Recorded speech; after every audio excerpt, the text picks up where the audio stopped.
Yeah, I actually have a comment to make.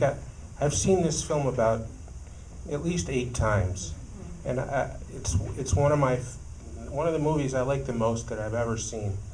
And I think part of the reason for that is because it evokes so much emotion. It's just very moving for me.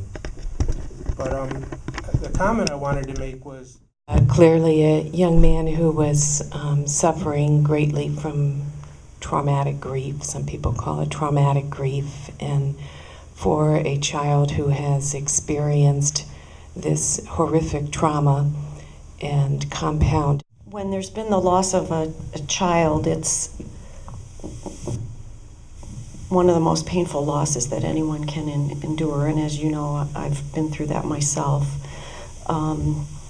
Many couples who lose a child don't make it as a couple. Divorce amongst people who've lost a child is extraordinarily common, and I think part of that reason is that people grieve in different ways at different rates, and when they are suffering, when they're in great pain, it's harder for them to connect with someone who's grieving in a different way and has different needs if they don't get some professional help. Would it be too late to salvage things?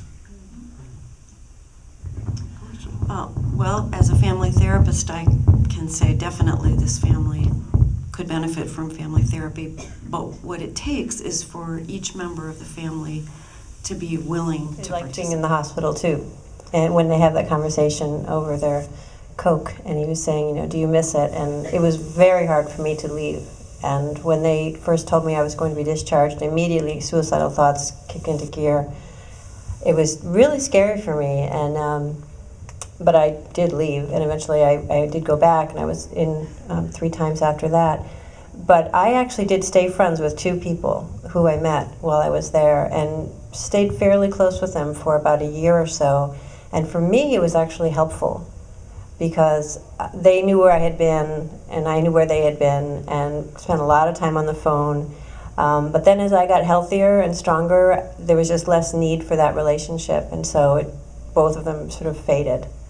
And I don't know whether doctors in the hospital would say that's a good or bad thing. Maybe you have experience with that, but for me it was helpful.